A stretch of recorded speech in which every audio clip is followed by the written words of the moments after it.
recibimos a nuestro último disertante, el doctor Antonio Caponeto, quien expondrá el tema La vocación hispánica de América y de la Argentina. El doctor es maestro normal nacional, profesor en historia, doctor en filosofía. Se desempeñó como investigador científico del CONICET, a la par que desarrolló una carrera docente en todos los niveles de enseñanza. Es autor de una diversidad de libros sobre temas históricos, filosóficos, políticos, pedagógicos y religiosos. Que disfruten la ponencia.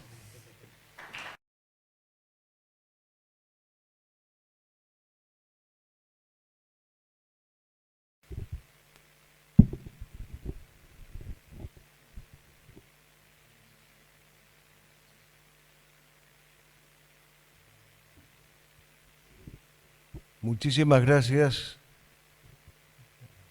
a los hospederos y muchísimas gracias a los sufridos huéspedes. Después de todo lo que aquí se ha dicho, ¿acaso fuera conveniente que yo ofreciera 5 reflexiones finales que no pretenden ser recapitulatorias ni omniabarcadoras, sino el fruto de algunas meditaciones añejas? Es todo lo que puedo ofrecerles en este mediodía. Primera meditación o primera reflexión. Son conocidos y son veraces los versos de don Leopoldo Lugones, estampados en su poema A los Andes, en el cual Lugones nos pide tener ojos mejores para ver la patria. ¿Cuáles serían estos ojos mejores para ver la patria? Así como San Agustín, hablando de Dios, dice: si no hablan de ti, de Dios, los labios están mudos. Parafraseando agustinianamente a Lugones, lo que él nos quiso decir: si no miramos a la patria con los mejores ojos, es como no mirarlas, es como estar ciego. Y esos mejores ojos para ver la patria son los ojos de la fe. La fe nos dice que abriendo las Sagradas Escrituras nos encontramos con la primera y grande definición de lo que es una patria. Cuando Dios le dice a nuestros primeros padres: esta es la tierra que el Señor tu Dios te da para que seas capaz de cultivarla y de guardarla, y para que cultivándola y guardándola seas feliz en la tierra que el Señor tu Dios te da. Quiere decir entonces que tiene razón San Pablo cuando en la carta a los Filipenses 3:20 sostiene que nuestra ciudadanía nos viene del cielo. Algo que después dirá poéticamente Francisco Luis Bernardes cuando al hablar de la patria dice taxativamente, y no se equivoca: Dios la fundó sobre la tierra. La conclusión entonces es que no hay derecho a proscribir lo sobrenatural en la vida de una patria y en la vida de una nación. Es la gran enseñanza que hace el padre Garrigou Lagrange en su obra sobre el destino cristiano de las naciones.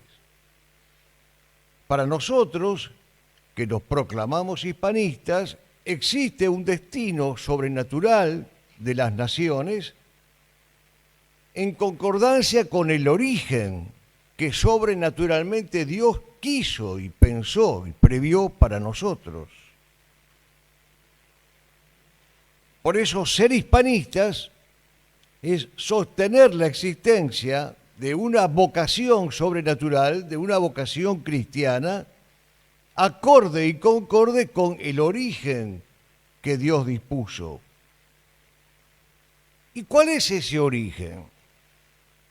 fue expresado en mejores tiempos por la Conferencia Episcopal Argentina, allá por 1954, cuando en un documento magnífico condenando la masonería, y la masonería del año 1954, es decir, la que estaba consumando en ese momento el mismísimo gobierno de Perón, dice el episcopado, desafiante: católico es el origen, la raíz y la esencia del ser argentino. Quiere decir, agregaba, que conspirar contra lo católico es traicionar a la patria. Las naciones, como los hombres, no se entienden sin los sacramentos que van recibiendo. La nuestra, la nación hispanoamericana y la nación argentina en particular, no se entiende sin el bautismo de América, 12 de octubre de 1492, y sin la primera comunión o primera Eucaristía el 1 de abril de 1520. Varios poetas han exaltado este origen católico de nuestras patrias hispanoamericanas en concordancia con nuestra vocación y nuestro destino y nuestro llamado. Pero me gusta recordar de tantísimos versos aquellos de Brown y Anzoátegui.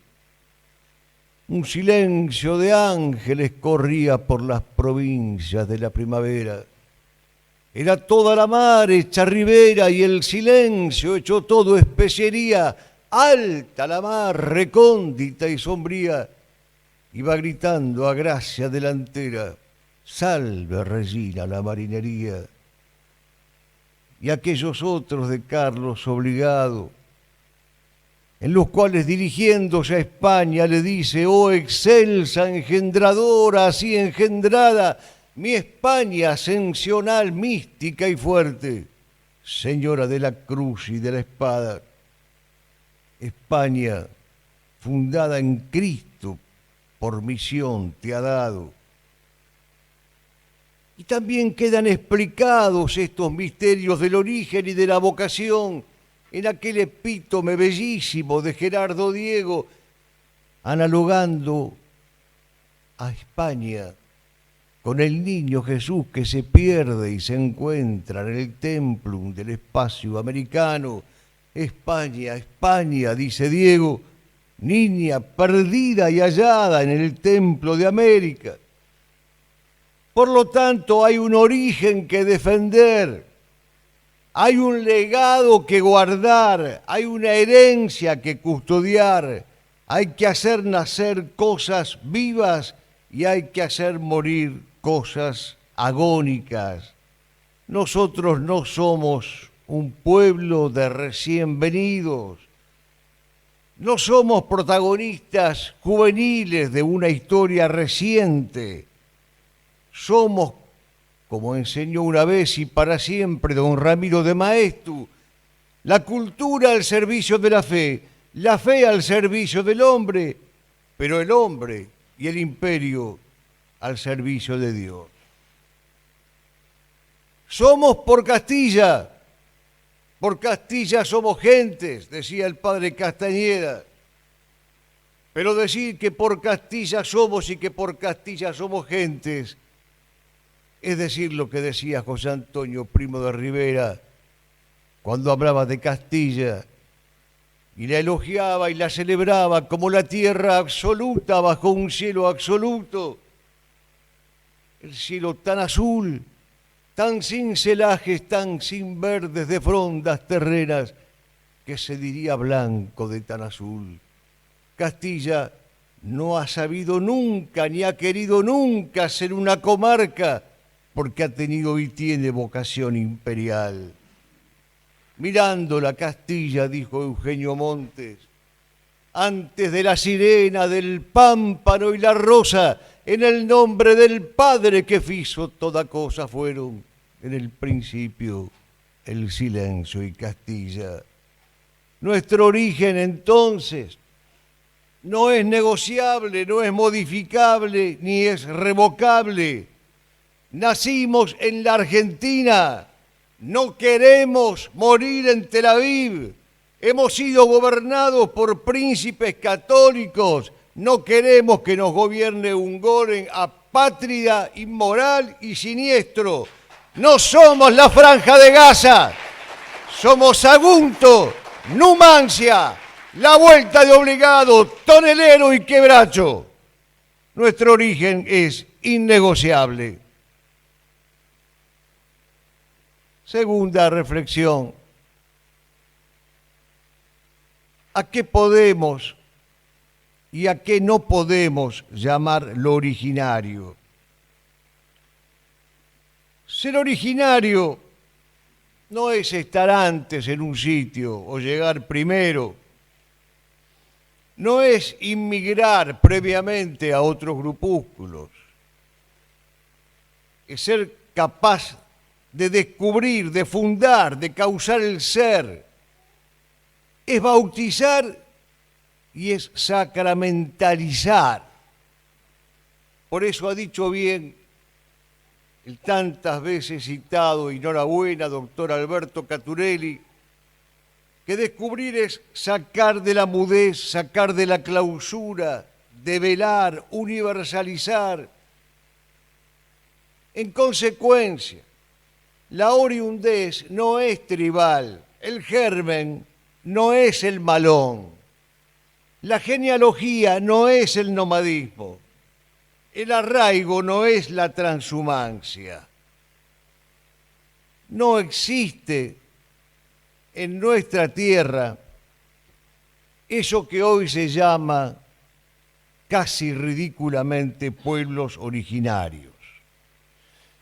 Existe una vocación integradora, unitiva, misionera, apostólica y mestizante. Y esta misión fue obra de un imperio, no de hordas salvajes. Los indios,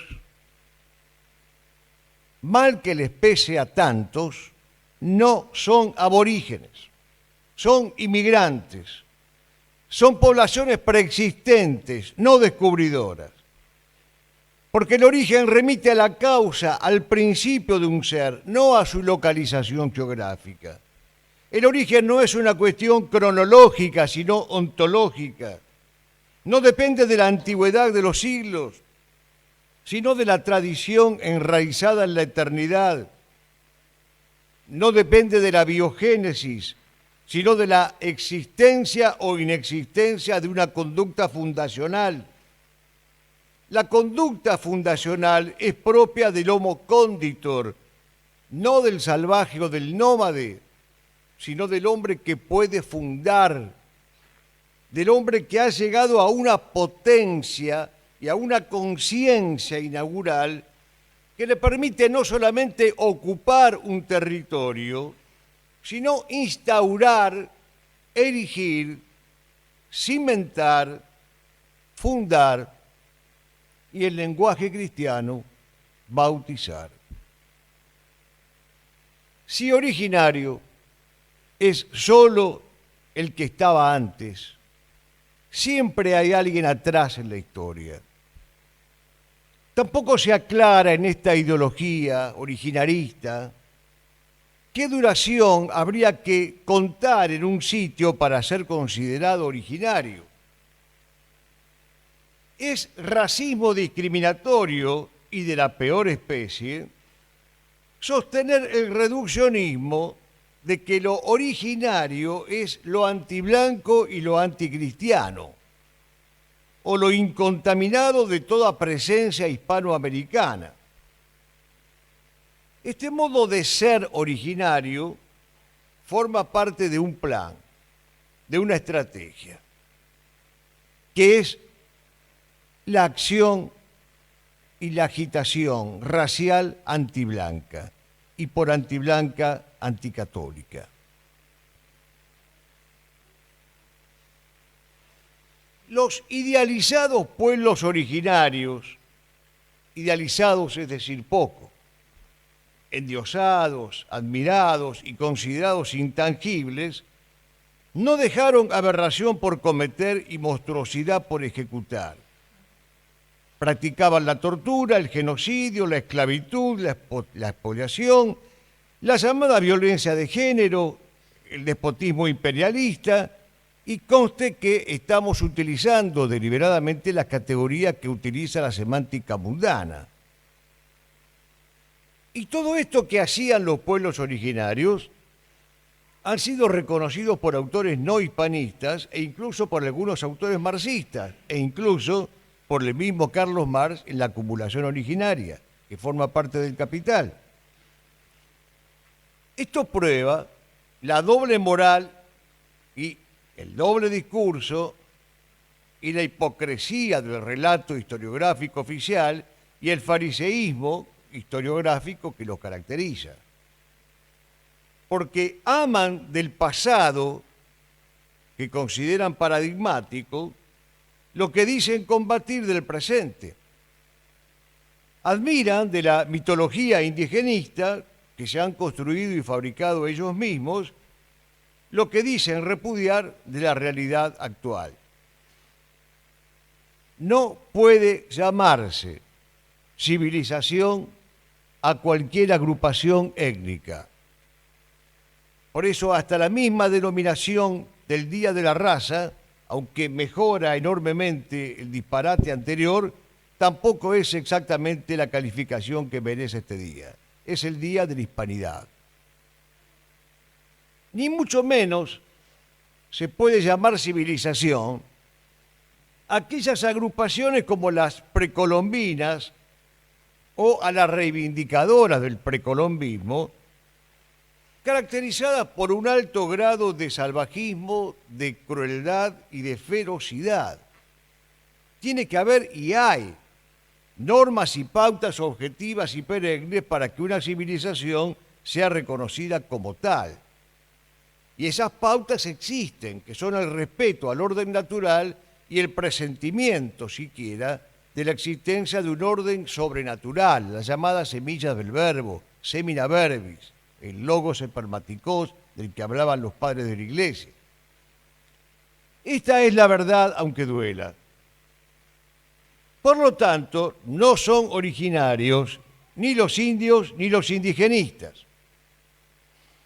Los indios, porque proceden en su mayoría del continente asiático, y los indigenistas porque proceden en su gran mayoría de las usinas marxistas británicas o de los laboratorios de la contracultura que se encuentran desparramados por toda Europa Central, financiados todos estos organismos por el nuevo orden internacional o el imperialismo internacional del dinero.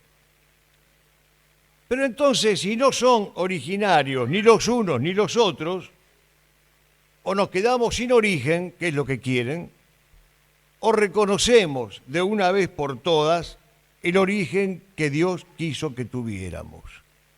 Católico es el origen, repito, la raíz y la esencia del ser argentino. Y lo es gracias a la acción de España en América. Por eso hacemos nuestras las palabras de José Santos Chocano. Tú sí que eres grande, España romancesca y luminosa. Tú eres la fe que el corazón expande, tú la esperanza que en la fe reposa, y tú la caridad que por doquiera va prodigando su alma generosa. Grande fue tu ideal, grande tu enseño, tan grande fuiste en la cristiana era, que el mundo antiguo resultó pequeño, y para ti se completó la esfera. Tercera reflexión. ¿Qué es descubrir? ¿Y por qué decimos que solo España descubre? El descubrimiento, repetimos, reiteramos, subrayamos, no es una cuestión cronológica, sino ontológica. No es una cuestión de epidermis, sino de almas. No se trata de tocar o de encontrar sensiblemente algo, sino de fundarlo. no es un mero toparse con las cosas o un llevárselas arrebatadamente por delante. Es el hallazgo de su naturaleza, de su esencialidad, de su sustancia viva. Y es el cultivo amoroso y solícito de esa identidad revelada y transfigurada por la gracia. Sacar de la mudez, sacar de la clausura, hacer patente, bautizar. Todo esto es descubrir y todo esto es lo que hace España. Descubrir tampoco es visitar, ni es un acto mecánico, compulsivo, fortuito o eventual. Descubrir es un acto reflexivo, consciente, espiritual. Otra vez, Gerardo Diego, el ser se es, se nombra el nombre, el Padre y el Espíritu subsisten, todo es presencia, luz, ontofanía. Descubrir no es arribar físicamente a un sitio, sino incorporar ese sitio, ese espacio a la historia universal. Poder decir con Agustín de Foxá, el soneto en las selvas y entre serpientes Cristo tendrá un octavo día desde hoy la creación, pues navegó la historia por un mar de imprevistos y al azar de tres velas van Fray Luis y Platón. Algunos pensadores valiosos a los que mucho queremos y debemos han presentado alguna objeción que queremos amablemente responder. Nos dicen que nosotros no existimos, que no estamos fundados, que se justificaría de este modo cierto apatridismo, que no hemos nacido, que no hemos sido nombrados, que el momento histórico por el que pasaba España no le permitía descubrir. Entendemos el dolor lacerante, dolor de patria, dolor marechaliano que se lleva en el costado sin palabra ni grito, que mueve estos decires, pero se corre el riesgo de faltar a la virtud de la pietas. Estas tierras fueron nombradas ante la gracia, fueron regeneradas por el agua y por el fuego del bautismo. Y esto para que se cumplieran las profecías. Colón fue el primero en advertirlo, cuando citó expresamente a Isaías y a Agdías, y cuando en su carta al rey católico Fernando le dijo claramente: yo vine enviado por la Santísima Trinidad, y para la ejecución de la empresa de Indias no me aprovechó razón, ni geometría, ni mapamundis, sino que llenamente se cumplió lo que dijo Isaías. El descubrimiento, entendido en la plenitud de su significación que hemos tratado de explicar, al contrario, solo pudo llevarse a cabo precisamente por el momento histórico específico, singular y concreto y relevante y trascendente que vivía España. Porque era el momento cumbre, era el momento de Isabel y de Fernando, el de las flechas y el yugo, el de la apoteosis del imperio, el de la coronación victoriosa de la Reconquista. 1492 no es un año cualquiera en la historia de España. No era pronta ni retrasada aquella hora, dice Agustín de Foxá, sino la marca exacta en el reloj de la historia. A ese imperio que entonces nos descubría y que nos incorporaba a la historia universal, antes de 1492, le hubiera faltado la Cuaresma y la Pascua. Después, como dice Castellani, le sobraba el carnaval. Por eso que interpela a esa España caída, decaída, vergonzosa y obscena de los Borbones y le dice: levántate, León, y echa tus piojos. Si se ha pasado por el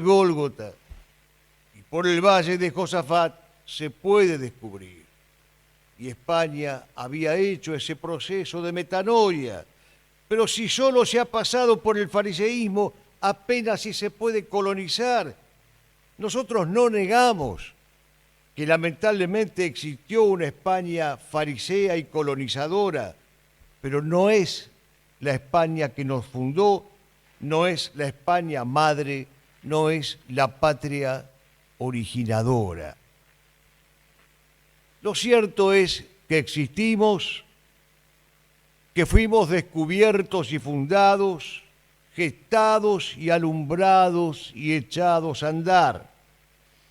No somos hijos del azar, ni del encuentro fortuito, ni del entrecruzamiento azaroso.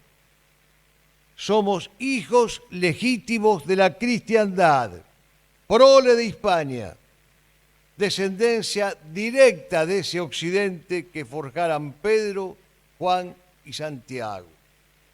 El Señor, se ha dicho, tenía 3 amores predilectos y a cada uno de ellos le encomendó un apóstol. A Pedro le dejó Roma, a Juan le dejó a su madre y a Santiago le dejó España. Santiago y cierra España. América quedó en el santoral de España. Nuestro primer santo argentino, San Pedro Valdivieso, muere mártir en los prolegómenos de la última cruzada española. Todo un signo, queridos amigos, todo un símbolo y una señal. Esto es haber nacido, esto es existir, esto es tener carta de ciudadanía. Si se analizan pausadamente las fundaciones españolas en América, se hallará en ellas los antiguos criterios de la jurisprudencia romana, las normas prácticas de los pueblos germanos, pero el espíritu monástico también se hallará. No estuvo ausente. Y es el mismo espíritu monástico con el que San Benito erigió Monte Cassino. Fundar es un verbo que la España descubridora conjugó monásticamente en América. Cuando von der Meer, el biógrafo de San Benito, nos lo retrata llegando con sus monjes a una aldea inhóspita, rodeada de vándalos y de érulos,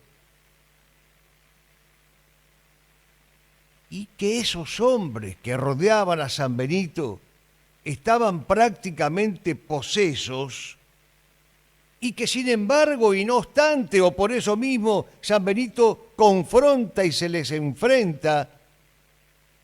San Benito toma posesión de esas tierras en el nombre de Dios, derrumbando las falsas estatuas de los falsos ídolos, y lo hizo precisamente porque era un espíritu monástico y un hombre monástico.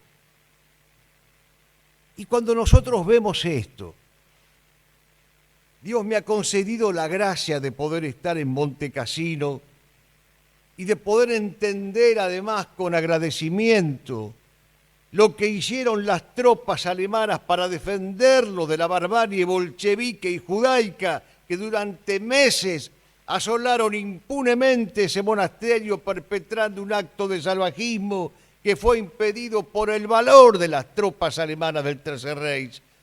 Cuando uno ve esta realidad y su protagonista, San Benito, mutatis mutandis, es como si estuviera viéndolo a Cortés, a Almagro, a Valdivia o a Hernandarias. Cambian las espesuras, los torrentes, las laderas, cambian los climas, los paisajes, pero el misterio es el mismo. Sobre la tierra inhóspita, la entronización del huésped, con mayúscula, y el templum, convertido desde el primer instante en el eje de la ciudad. Esto es el corazón de la cultura monástica y esto es lo que hicieron nuestros conquistadores en América. Por eso tiene razón Manuel Machado. Todavía decir Cortés, Velasco y Alvarado contiene más belleza y más poesía de cuanta en este mundo se ha rimado. Es todo elogio a su valor pequeño. Porque en el origen está el misterio de las profecías, el cumplimiento del mandato de Cristo, id y evangelizad, id y bautizad, id y convertid. En el principio está la tutela de la providencia, el dogma de la comunión de los santos. La línea de nuestro rescate pasa por el punto de su origen. Que la recta de nuestra historia contenga infinitos puntos de desolación y de apostasía, lo sabemos, no está en debate, no está en discusión. Pero si no erramos en la valoración del origen, no erraremos en la valoración del destino, de la vocación, del linaje, de la prosapia y del porvenir. En los principios que nos dieron el ser está la esperanza de la reconquista que no será abandonada. Cuarta reflexión. Existe un concepto cristiano de la patria que supone el amor al suelo natal. Sin renegar de la tierra de nuestros padres, es decir, de nuestra madre patria. Un concepto de patria que tiene en cuenta el territorio propio, sin comarcalismos, pero sin internacionalismos. Un concepto de patria josé antoniano, la unidad de destino en lo universal. Nosotros creemos en la existencia de una patria originante, nuestra madre patria originante, y creemos en la existencia de una patria originada, que en nuestro caso es la Argentina. ¿Hay contradicción entonces entre ser hispanistas y argentinistas? ¿O entre ser hispanistas y nacionalistas? Estas preguntas no debían hacerse en otro momento porque no había sido puesto en cuestionamiento este punto. Pero hoy, lamentablemente, y por la acción de los apatridistas que mencionábamos antes, también hay que aclarar esto. Dice Ramiro de Maeztu: no tengo el menor interés en que empleados de Madrid vuelvan a recaudar tributos en América. Los argentinos han de ser más argentinos, los chilenos más chilenos, los cubanos más cubanos, y no lo conseguirán si no son al mismo tiempo más hispánicos. Porque la Argentina y Chile o Cuba son sus tierras, pero la hispanidad es su común espíritu. También nos lo dijo Antonio Cuadra: la hispanidad no es una especie de panamericanismo español, no es una doctrina Monroe, pero al revés, no. Hasta el mismísimo Vázquez de Mella, que debería ser tomado como maestro de estos actuales apatridistas en nombre del españolismo, hasta Vázquez de Mella ha dicho que un imperio espiritual es el que se ha forjado y que se llama hispanidad, y que es todavía más ilustre y más grande que cualquier antiguo imperio. La hispanidad no hostiliza el verdadero concepto de independencia. Y la independencia sin desarraigo no se opone a la hispanidad. Han existido independencias de respetuosa emancipación filial, y quien dice esto es Corsi Tálora, precisamente uno de los autores que niegan la independencia hispanoamericana. Por lo tanto, se puede ser argentino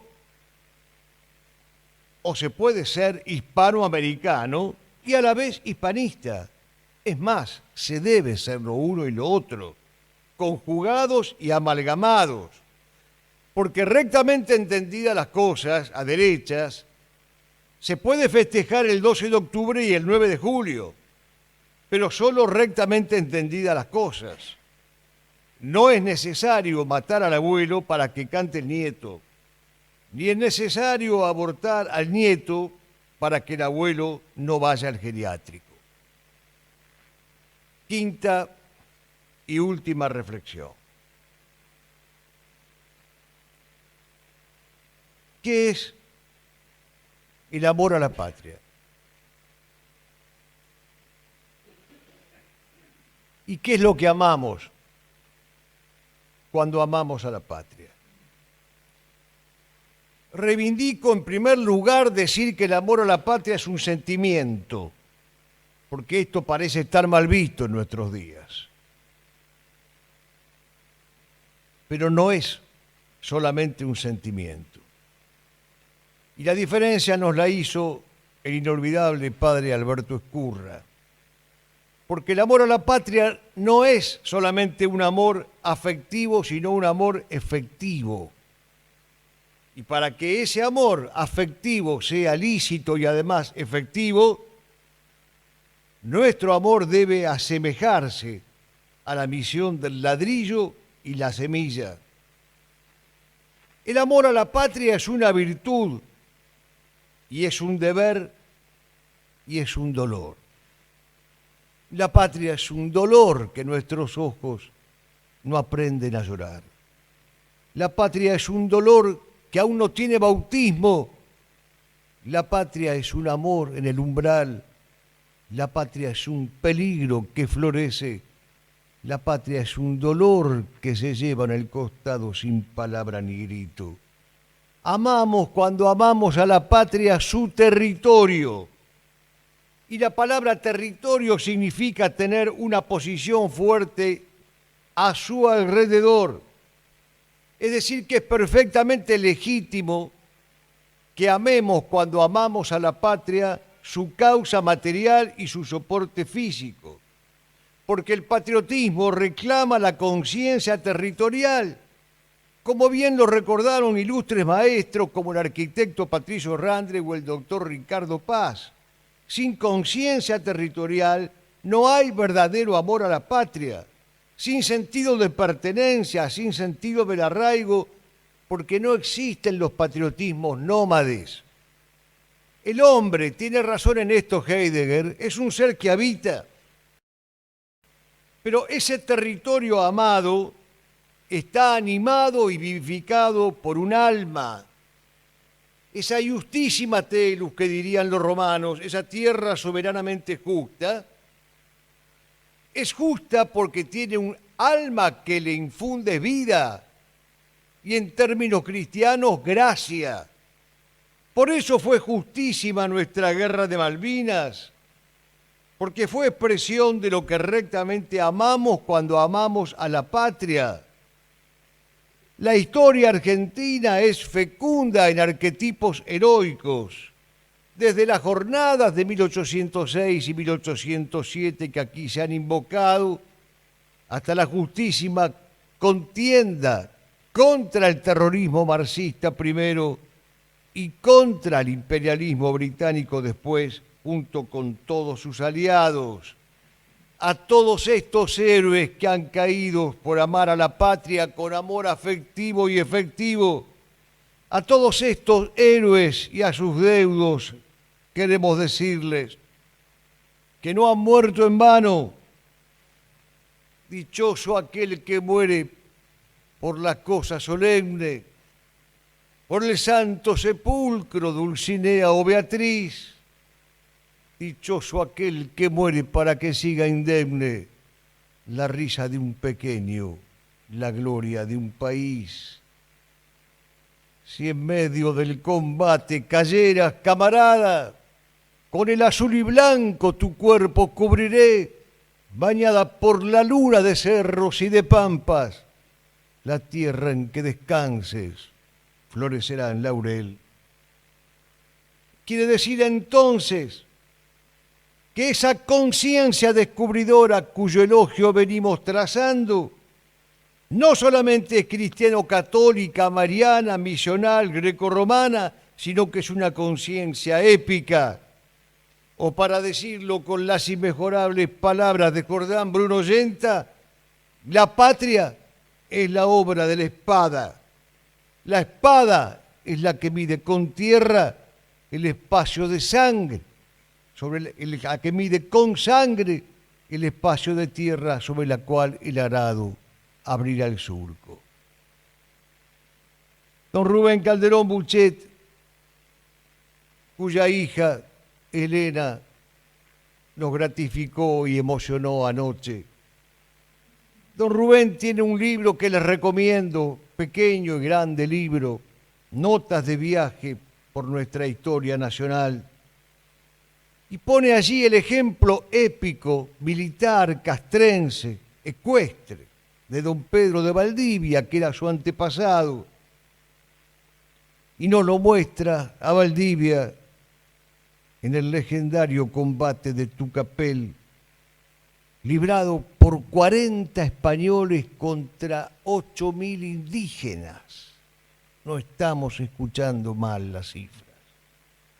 Pues don Pedro muere, dice don Rubén, peleando a bote de lanza y a lanza seca, y aceptó su martirio para no dejar a sus amigos y al buen sacerdote que los había asistido.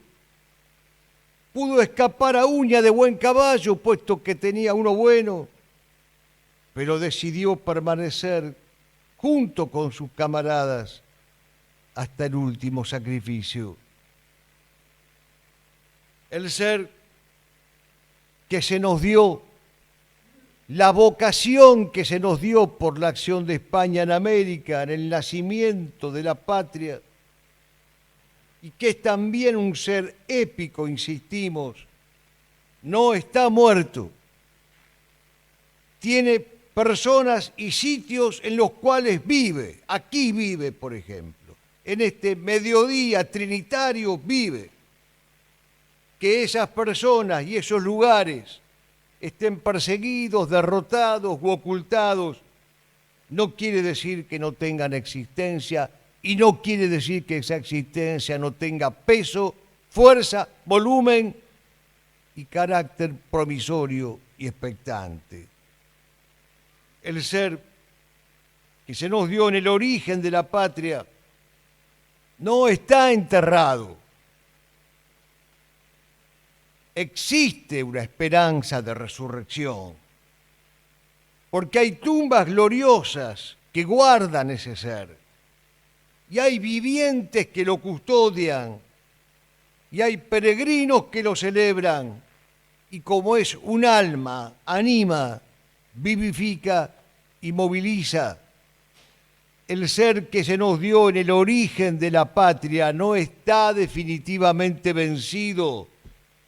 No lo está porque la batalla aún no ha terminado, porque hay combatientes que todavía saben decir con el perro cisnero, no sé capitular, no sé rendirme, después de muerto hablaremos. Palabras que recuerdan la de Palafox en Zaragoza y las pronunciadas en la celebérrima batalla de Empel. Entonces, si el ser original de la patria no está muerto ni enterrado, ni definitivamente rendido, no tenemos excusas para no amar a la patria intentando su rescate.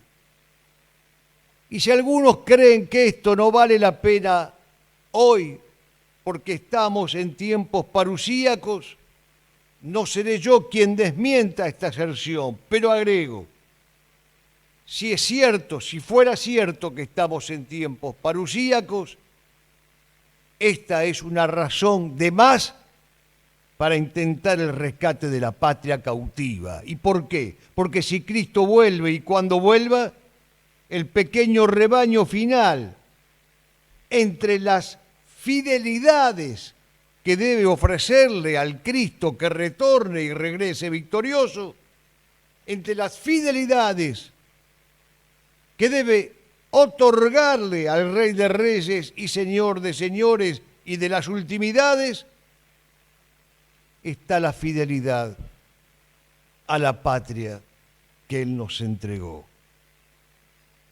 Recordemos entonces algo muy importante. América no se entiende sin la Santa Cruz, signo de nuestra salvación, redención, resurrección y victoria. Porque la toma de posesión del nuevo mundo se hizo en nombre de la cruz y la veneración de la Santa Cruz nos hizo favores especiales. Cuenta el Inca Garcilaso de la Vega el caso de Pedro de Candía, de la expedición de Pizarro. El hombre entró solo en la ciudad de Tumbes, en Perú. Parece extraído de una leyenda artúrica y sin embargo sucedió. Pedro de Candía, miembro de la expedición de Pizarro, le tocó ingresar a una de las ciudades más hostiles y rebeldes, la de Tumbes, en Perú. Se cubrió con su armadura blanca, refulgente. Era altísimo y corpulento, de tez clara y ojos penetrantes, cristalinos. Embrazó una rodela de acero, cruzó su arcabuz sobre el pecho, en la diestra la cruz, avanzó solo. Los salvajes le pidieron que probara si era verdad su famosa puntería. Partió un tablón pequeño que le tiraron a gran distancia, dándole exactamente en el centro. Le arrojaron un tigre y un león. Don Pedro se despojó de su arcabuz, levantó en alto la cruz, los animales se le rindieron, entró solo con la cruz invicta. Los indios se convirtieron. Pedro de Candía presente. ¡Arriba España!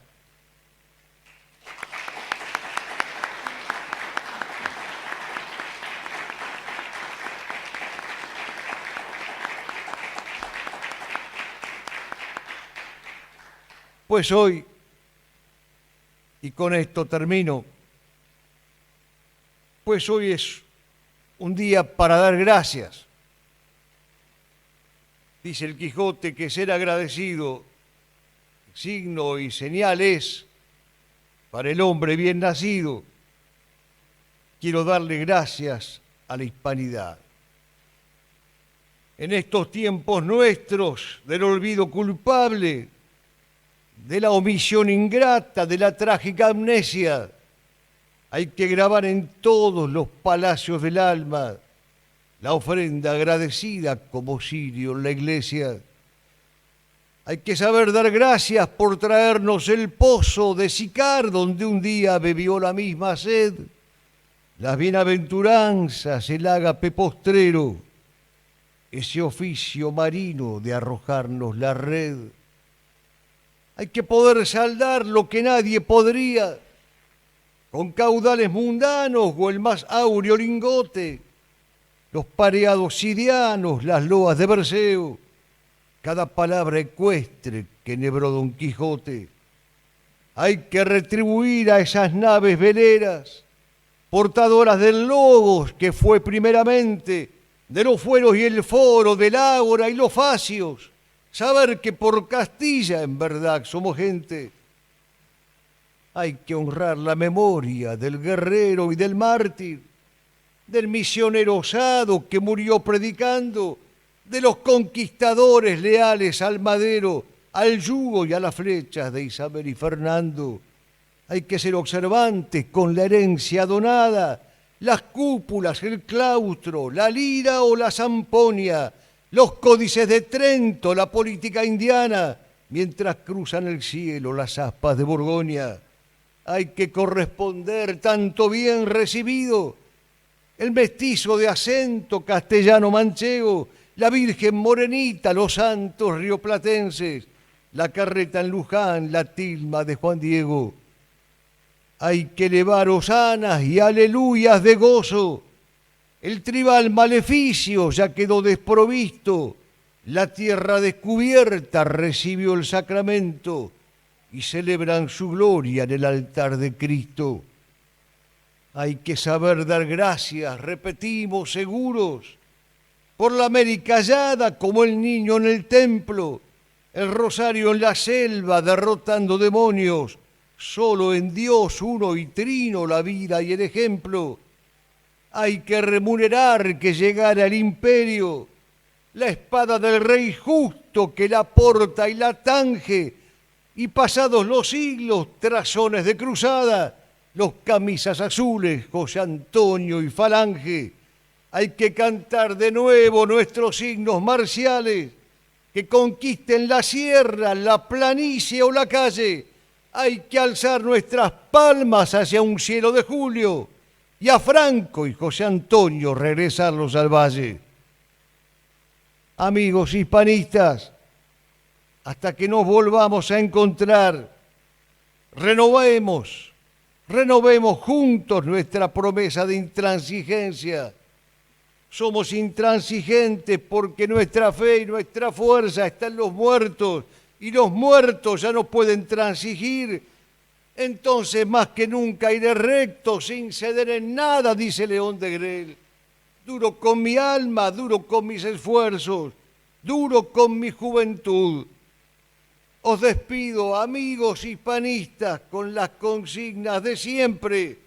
Sursum corda, habemus ad dominum. Cristo vence, Cristo reina, Cristo impera. ¡Viva Cristo Rey! ¡Viva! ¡Viva la patria!